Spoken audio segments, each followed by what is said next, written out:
Vendemos por la vida, ¿no? Pues sí. Por la vida y por la muerte, por la Eros y vida- Tánatos. Sí, Eros y Tánatos, exacto. Porque se nos La muerte- olvida. yo he llegado a una reciente conclusión, es que la muerte no existe, porque precisamente es la no existencia.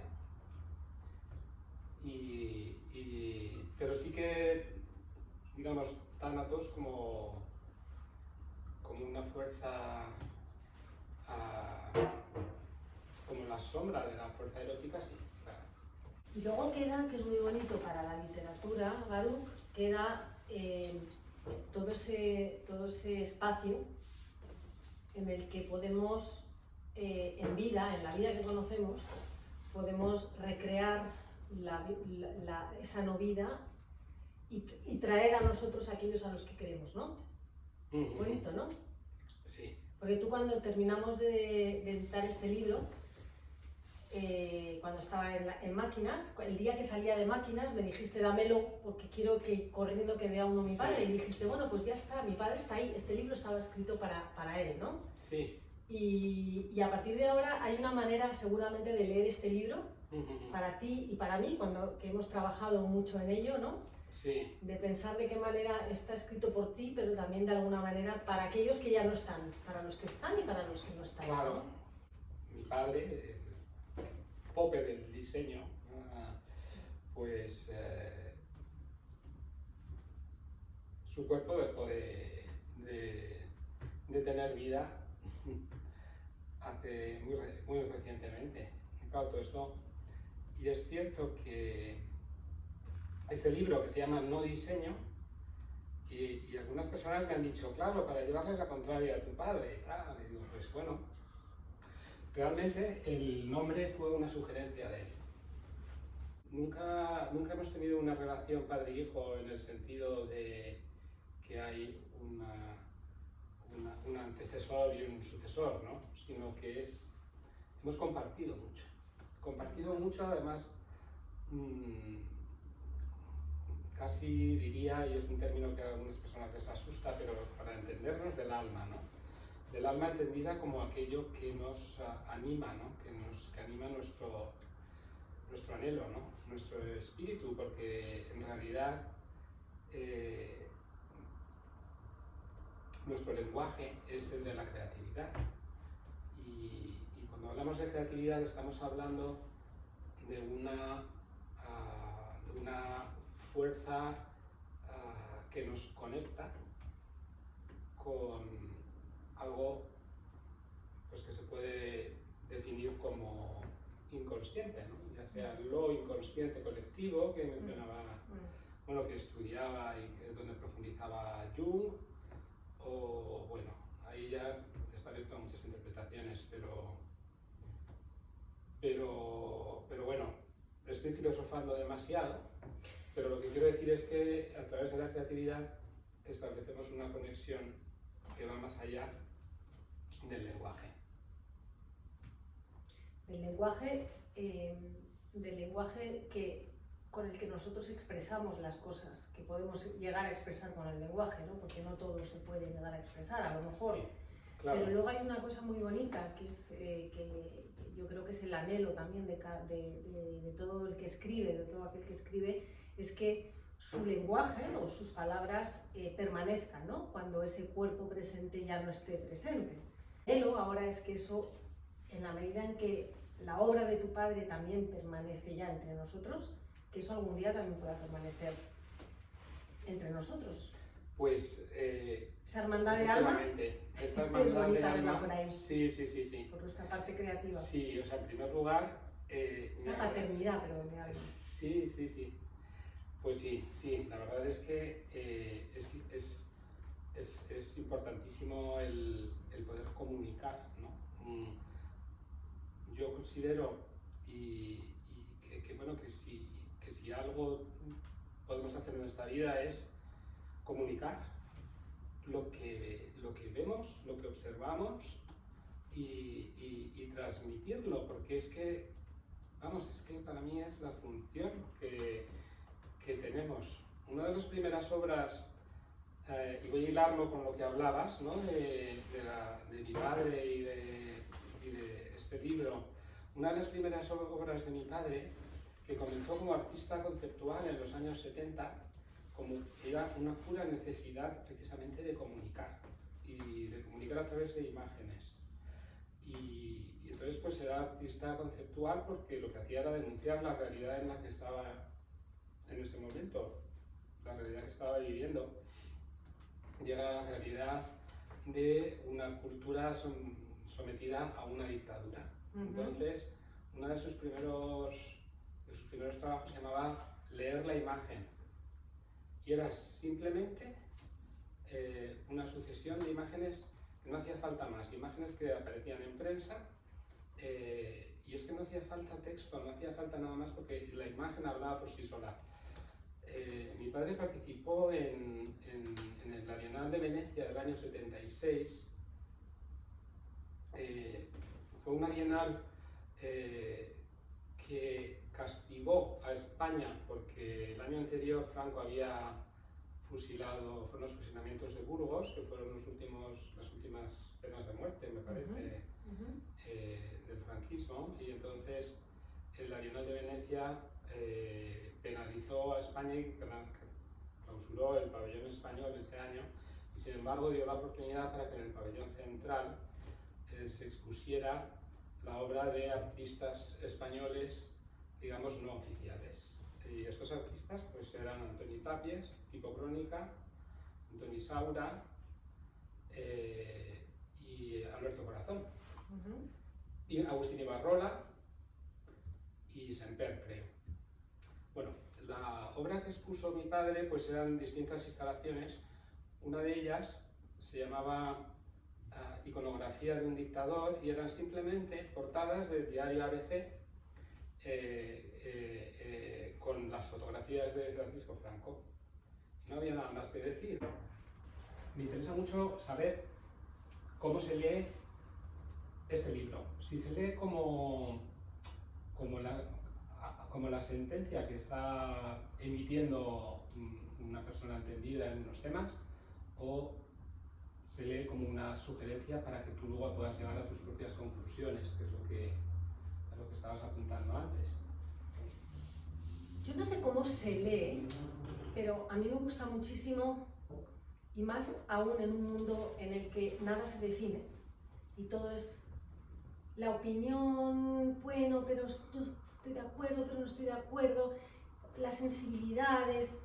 A mí me gustan los libros en los que los autores tienen un criterio y no tienen ningún miedo en expresarlo. Porque si tenemos miedo, tú lo has dicho, además probablemente inconscientemente, de una persona que sabe. Es evidente que tú eres una persona que sabe sobre esto. Y como yo no sé sobre esto, lo mínimo que puedo hacer es, cuando leo algo, como lo que tú me entregaste, un manuscrito, es interesarme por aquello que una persona que sabe más que yo sobre eso me quiere contar. He intentado ser muy cuidadoso en este ensayo con dar opiniones, sino que lo que he intentado es exponer los hechos, y aquí insisto mucho en dos conceptos que desarrollo, que es uno, lo que llamo incepto, que es como esa idea o creencia profunda que se tiene de algo y que normalmente sesga nuestra manera de ver las cosas sin que nos demos cuenta. Y la otra es lo que llamo la creencia común compartida, o CCC, ¿no? Que es esa narrativa que también se convierte en una creencia común, muchas veces tampoco consciente, y que también está sesgando nuestra manera de ver o entender las cosas. Como lo que aquí expongo es un poco también la deriva de la sociedad consumista y la máquina perfecta que ha creado de manipulación, en el fondo, de los consumidores, pues el, digamos, desentrañar lo que es creencia común compartida o la creencia profunda que podamos tener de las cosas, me parece que es la primera herramienta que se puede tomar para tener una visión neutral o ecuánime o una visión comprensiva de la realidad en la que estamos, ¿no? Claro. Desentrañar cuáles son, ¿no?, esos vicios, creencias y narrativas que están empañando nuestra visión de la realidad para simplemente mostrar la realidad tal como yo la percibo. Es que esa es una toma de postura, y además a mí me ha ayudado también mucho a ver muchas cosas, ¿no? Y a entender muchas cosas.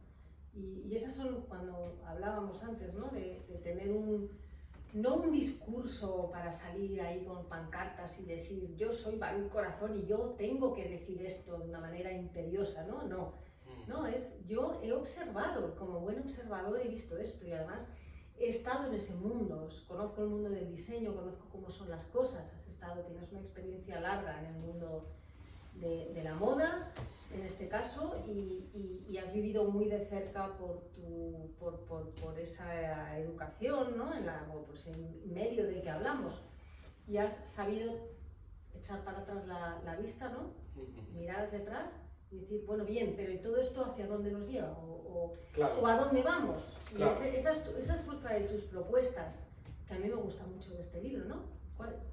¿Hacia dónde vamos? ¿Qué queremos hacer, no? Planteo que estamos en un momento en el que nos enfrentamos a una doble revolución o evolución, porque lo que hablo es de sucesivas revoluciones que en realidad son evoluciones, y en la evolución que nos encontramos, que es casi la evolución del posmaterialismo, está por un lado la revolución del dato y del algoritmo, y por la contrapartida, que es la revolución de los valores y de la conciencia o del humanismo, se podría definir, ¿no? Entonces, ¿qué sucede? Que lo que a nosotros, los seres humanos, nos está motivando y conectando inspiracionalmente son los valores, la conciencia y el humanismo, pero lo que está motivando e inspirando a los mercados financieros y las corporaciones son los datos y el algoritmo. Entonces, paradoja en la que muchas veces se encuentran muchas historias que van surgiendo en el campo del diseño y que son más evidentes en la moda en concreto, ¿no?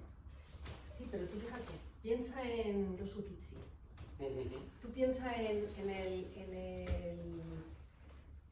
el arte creado por los grandes benefactores del arte. ¿Tú crees que lo hacían por ayudar a Rafael, o por ayudar a Da Vinci, o por ayudar a Velázquez, o por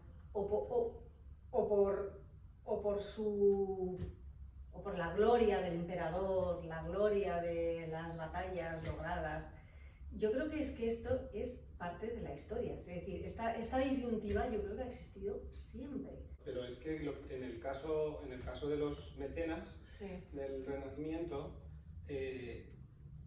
eran personas que tenían una sensibilidad artística y precisamente contrataban a los que consideraban los mejores artistas de su momento para, digamos, que les hicieran eternos, para pasar a la posteridad a través de sus obras.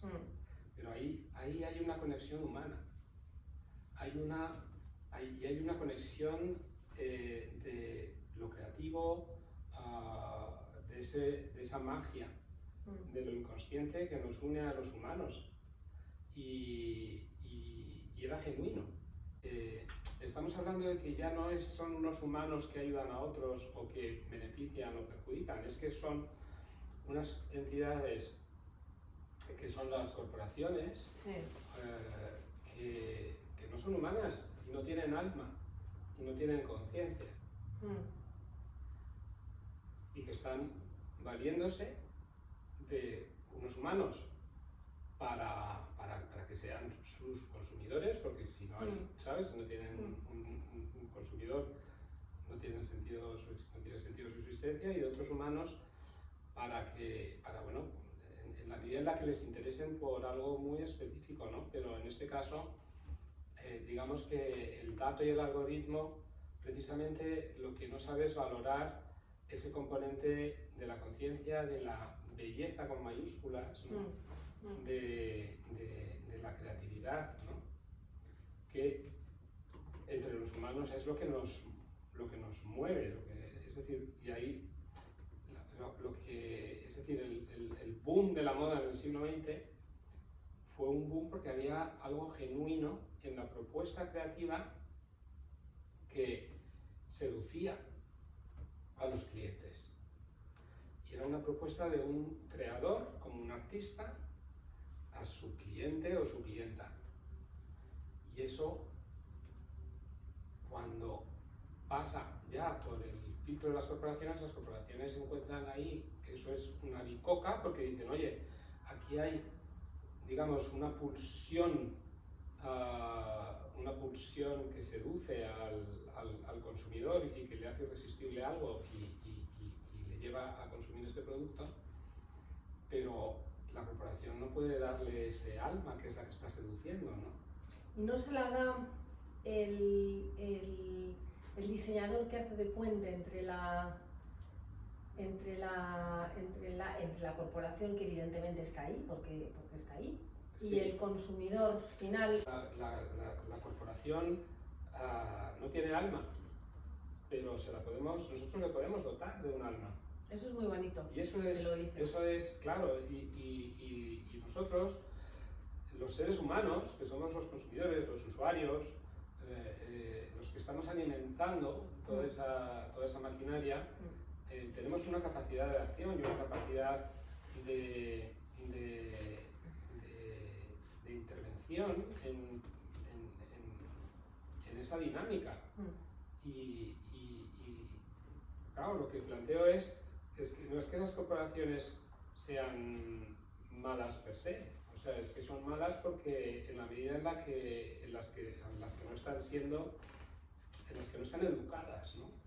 Comparo, creo que en un momento determinado lo comparo con fue la era de los dinosaurios, luego llegó la era de los humanos y de pronto ahora estamos siendo devorados por las corporaciones como los nuevos dinosaurios, pero claro, pero no es que sean malos, lo que pasa es que acaban de surgir, o sea, es como los primeros homínidos, eran muy brutos, pues hay que educarlos, ¿no? Hay que educarlos, hay que educar a ellos y a mucha gente. Ahora mismo hay que educar a mucha gente. Claro, Nos tenemos que educar todos los días, quiero decir. Y a nosotros, claro, por supuesto, tenemos que estarnos educando constantemente. Constantemente. Nosotros que tenemos valores y que tenemos alma, interés, a valores. Pues fíjate, ¿no? Ese pedazo de dinosaurio que es una corporación que bueno, pues es que necesita también cultivarse y educarse, ¿no? Sí, además no dejarse perder en esa grisura, ¿no? Y en esa grisura en la que todo vale lo mismo, en la que qué terrible, ¿no? En la que todo tiene el mismo valor de acuerdo a las mismas tablas. Claro. Porque digo, yo no quiero que me agrupen en una masa.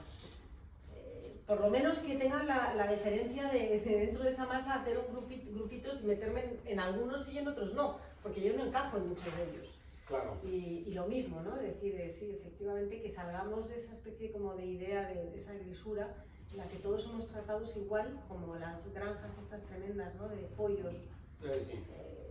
en las cuales lo único que se busca es el rendimiento, el 100% de la pobre gallina, y se le pone la luz para que ponga dos veces o 3 veces al día, ¿no? Yo conozco, como tú mencionabas antes, conozco bien toda la estructura de la que estoy hablando y he sido director creativo para Hermès y luego para Loewe, lo que es el visual merchandising y el escaparatismo, y bueno, conozco bien cómo funciona la industria. Y muchas veces pues entro en estos espacios cuando estoy subiendo la escalera mecánica y siento, ¿sabes?, estos focos de luz y el sonido y el olor y tal, y es que tengo la sensación lo que tú has mencionado, de estar en una granja de gallinas ponedoras y que saben Pues aquí exactamente estás hablando de dos el marcas. estímulo que necesito de Sí, luz y sí. claro, no te estoy, justamente, claro, te estoy hablando ya no de Hermes y lo de Ah, bien, claro, que es todo lo contrario, claro. Claro, ahí lo que intentas Sí, es seducir al usuario de otra forma. Claro. Pero claro, es que es muy brutal muchas veces cuando conoces esos códigos y te ves tú ahí dentro, ¿no? Entonces, con el foco de luz que está pensado para tal, el olor que está pensado para cual, la música que está pensada para esto otro y cómo están dispuestas las cosas para que te compres esto, eso y tal, ¿no? Entonces, bueno, pues todo eso son herramientas, son instrumentos que ahí están. Y no se trata de hacer una crítica o una denuncia con un sentido crítico sin más, sino de proponer soluciones. Eso es. Es decir, esto ya en un marco más amplio, no diseño evidentemente está aplicado a lo que es el campo del diseño y en este ensayo pues se menciona mucho la moda porque la conozco muy bien, pero además porque como hablo en esa pirámide de lo creativo, la moda es la base de la pirámide y es lo que llega a más gente y lo que genera además como más pasiones además, ¿no? Pero es decir, con no diseño no quiero decir que no tenga que haber diseño, sino que estamos en una nueva realidad y es una realidad compleja y que en la que ya no son válidos los esquemas de lo que se conocía como diseño en el siglo XX y de lo que se conocía como moda en el siglo XX, ¿no? Entonces, no diseño alude a un replanteamiento de cómo debe ser el diseño y para eso es necesaria una denuncia, si quieres, de lo que no funciona, pero para darle una solución, ¿no? Claro. Y bueno, y esto sería en la escala del diseño.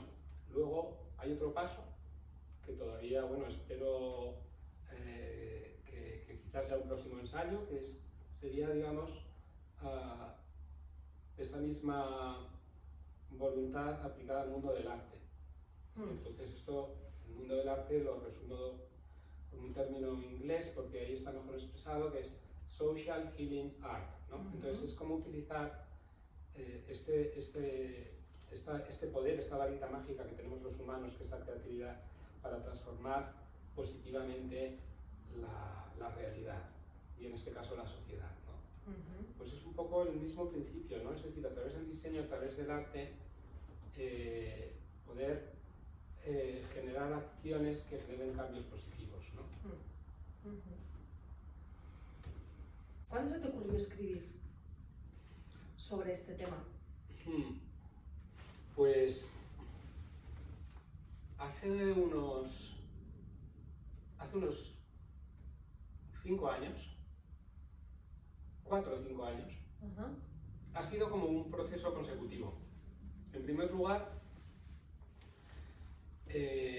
estaba en contacto con un headhunter de París, Matías Sorel, que me estaba proponiendo pues una serie de trabajos en el sector de la moda, en corporaciones de lujo, y en las conversaciones que mantuvimos pues desarrollamos así una cierta amistad y él me dijo: Baruch, es que yo creo que tú no quieres hacer nada de eso en este momento, yo creo que tú necesitas ahora mismo tener una perspectiva y saber exactamente qué es lo que quieres. Y es cierto, es decir, yo ya por un lado me estaba moviendo en un mundo que es el de la moda y el sector del lujo, pero por otro lado había muchas incoherencias con las que no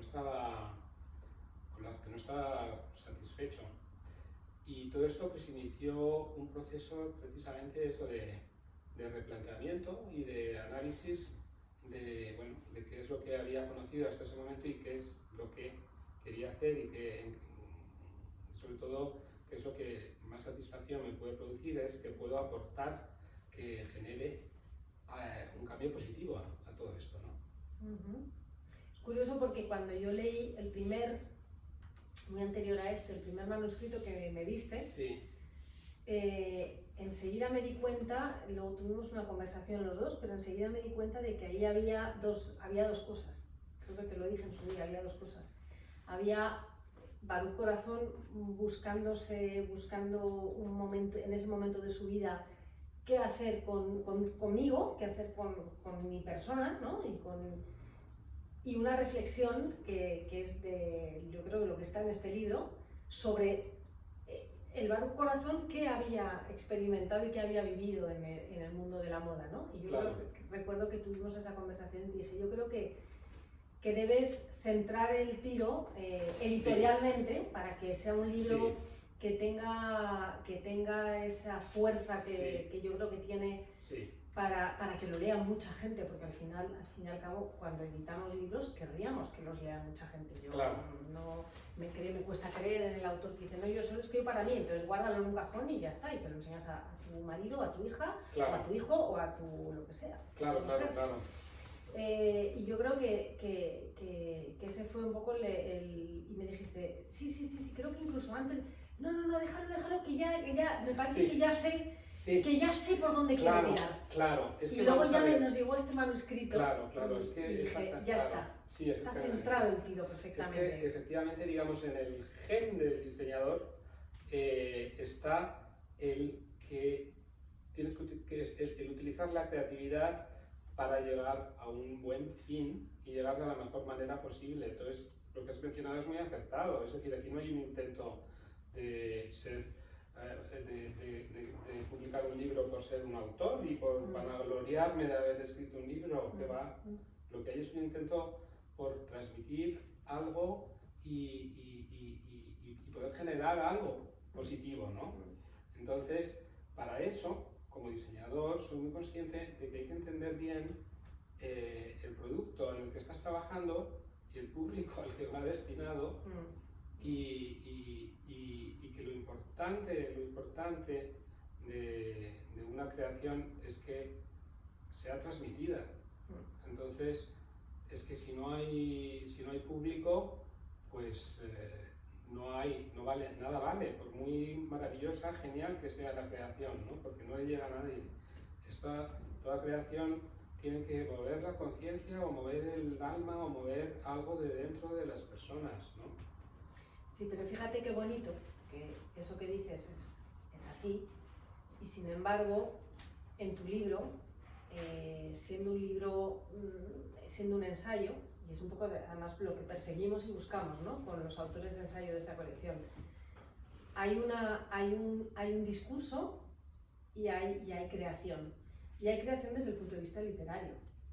Yo creo que ahí hay un alma, en este libro hay un alma, que es tu alma, y no por el hecho de en su momento haberte dicho, no, es que yo creo que tú, por un lado estás tú y por otro lado está, lo has sabido fusionar perfectamente bien. Este libro lo escribe Baruch Corazón porque Baruch sabe perfectamente en qué mundo está, en cuál le gustaría estar y lo hace tomando datos sobre su experiencia y nos la trasladas con un lenguaje que es bonito, que es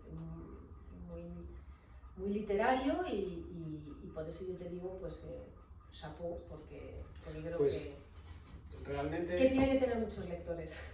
Sí. Sabes que yo empecé a diseñar y a querer ser diseñador muy temprano, con 12 o 13 años. Y antes quería ser escritor. Sí. Y entonces, bueno, pues es que me encanta. Qué suerte que no fuiste escritor. Me encanta. Y que entre medias pudiste tener una carrera que te permitiera hacer otras cosas. Ya. Claro, es verdad, es que me encanta escribir. En el ejercicio, digamos, de la profesión del diseño, lo he hecho constantemente. He colaborado con la revista El Mundo en su momento, con varios medios, con varias.